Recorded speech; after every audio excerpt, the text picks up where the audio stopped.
Nice. Observe, your racket covers well during the shot. The first stroke quality is moderate, executed with medium force.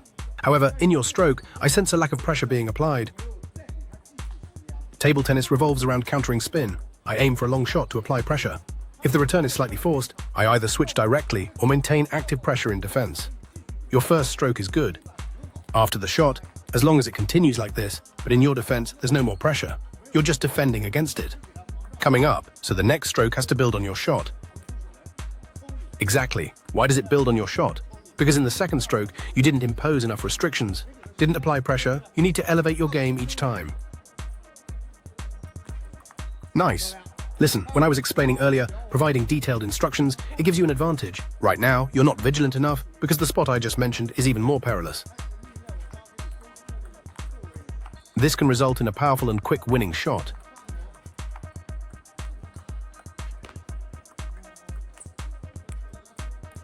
Yes, attack and defend bravely without hesitation. Yes, you have the right idea but need more precision. Got it?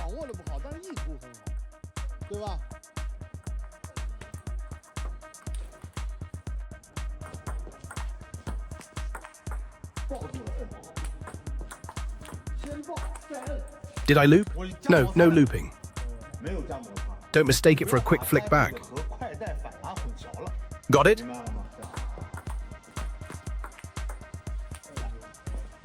Approach, embrace. Embrace first, then exert pressure. Ah, I get it. Watch, you're way below the ball. How do you hug? Increase the friction. You'll definitely increase the friction. You're way below the ball, you'll definitely increase the friction. Now watch me. As soon as I see it spinning. Am I slightly higher than the ball, positioned behind it? Do you need to grip the racket tightly?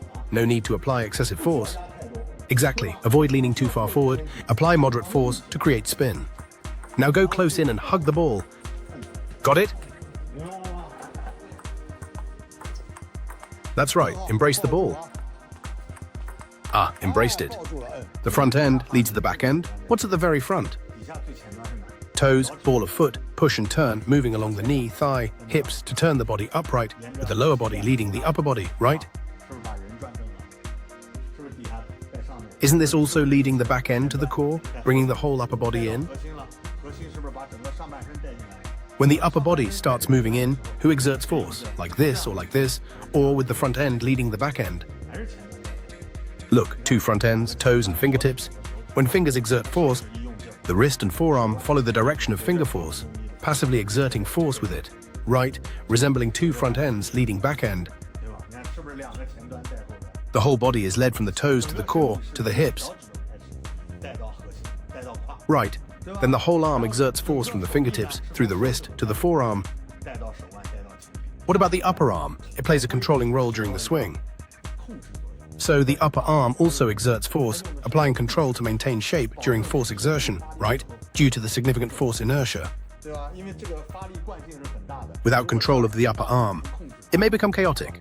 The upper arm should apply force with control, while the fingers, wrist and forearm engage muscular strength, adding power on top of the force generated from the hips using the center of gravity. Is this explanation clear? It's quite advanced. Kid, do you start by teaching him how to loop? No, absolutely not. Have him wait a moment, then loop. Why do I stress lifting the racket before moving it in? Because when the racket goes up, all the kids you teach will also lift up. What does that imply? Dragging, correct? If he lifts it slightly and then smoothly moves in, is he still dragging? He transitions into a spin. You see, just a one-word difference. You understand pinion, right? Dragging and spinning are not the same. Drag the ball, falling behind. Loop short and high. Rotate, loop long and low, known as low arc, high toss. Ha ha ha. Isn't it? Ah! Yes, when you aim, you loop. Lift it with your finger. Right? Isn't this the simplest 5-loop ball, right? Ah. How can I loop better? Lift it up and then bring it in slightly with the momentum. Fingers. Does it involve the body too? Oh, got it. Is there a specific reason? Are you intentionally hitting a straight line? No, you're doing it unconsciously. You're unable to move freely. I've constrained your options, correct? So this is what we call an unconscious straight shot. It's completely different from deliberately aiming for a straight line, isn't it? Likewise, when I move quickly, your instinct is to hit straight, but you're not doing that, correct? Bear in mind, when you apply full force, people tend to naturally hit diagonally. When under pressure, people instinctively block straight shots, correct? When you have the chance to use full force, subconsciously, if you're not cautious, you tend to hit a big diagonal shot. However, when pressured by an opponent, if you're not careful, the shot tends to be straight every time. It's a distinct contrast. In situations like this, you're attempting to hit straight repeatedly. You're intentionally hesitating, aren't you? If you lack a specific target, where do you focus with your eyes shut? It's definitely towards the diagonal direction. Right? Your aim should be diagonal. When you loop here, you need to have a specific goal in mind. Every loop serves a purpose. Got it? Could it be that diagonals offer the most stability? Easier to apply full force. Hence, people instinctively aim diagonally. However, if you are pushed back. So, if you aim to loop diagonally, go for it. Clear? All right, how's that? Pretty good. Many coaches advise players to focus on recovery, which will help them remember. But if he doesn't grasp the concept of recovery, what you're explaining is meaningless. I believe there are 3 criteria for recovery. First, swiftly relax your hands after striking the ball. Second, what should your feet be doing? Engage in active bouncing. Transition smoothly from one side to the other, tapping your left foot for a smooth bounce. Once you have established this rhythm, you also need to make decisions. What does that entail? Hands, feet, and eyes each performing their role, completing your tasks simultaneously. No specific sequence required. Relax your hands quickly and move your feet actively. Quickly focus your eyes on the next shot. Perform these 3 actions simultaneously. Each person has their own role. When he grasps these concepts, remind him if he loses focus next time. Liang Zai, concentrate on linking the shots. Be attentive to the edges. It will then become clear. He understands the implication. Everyone has their own interpretation. Correct. So let's avoid empty words. Say something meaningful. Another point, for instance, after he completes a shot, he may have a good follow-through after the shot. Then remind him about that. Simply concentrate on swiftly relaxing your hand. In fact, it's simply reminding him about the edge. You missed mentioning loop the ball. Perhaps you should remind him. Concentrate on predicting the next shot. Don't miss it. Don't only concentrate on yourself. Watch their shots closely. This also serves as a reminder for loop the ball. Don't just talk nonsense. Focus on loop the ball. Come on, Danae. Need help lifting? Just let me assist you. Yes. Swift and steady to master. Okay, want me to counter push? I'm here, ready anytime for you. Can't counter push? I'm restricting your options. Yes, push him back. Apply pressure. Understand? Why keep targeting that area? You move, opponents move, and the ball returns. It's reflexive, but not effective here. Keep a firm grip at the end. Don't let it slack. Do you understand? Lift it up. Guide smoothly. Maintain tension until the end, then release. If you haven't made contact with the ball yet, don't relax. If you relax before touching the ball, can you feel the difference in quality? You're wasting effort in the front, correct?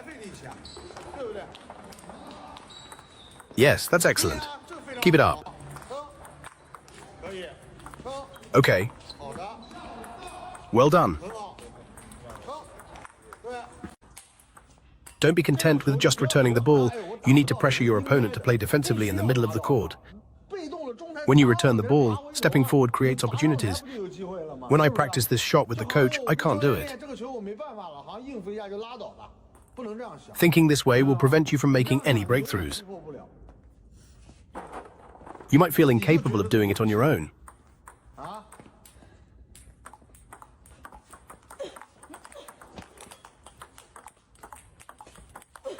If you don't practice diligently, your dad will find another player to train.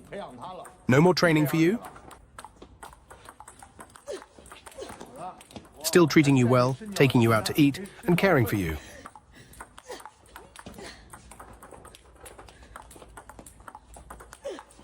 Got it.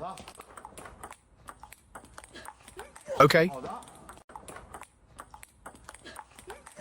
Okay. Lost it again. Notice that?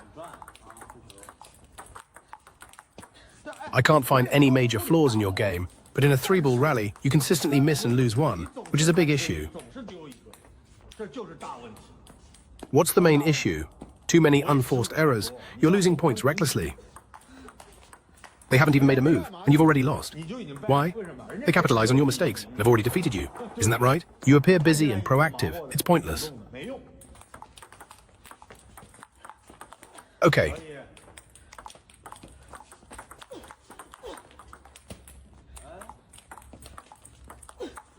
Oh, just missed one shot. Chen Zhu doesn't take the initiative to attack. Set up, execute, finish well. Then lose it. Such a pity, isn't it? Understandable, isn't it? Ha ha ha.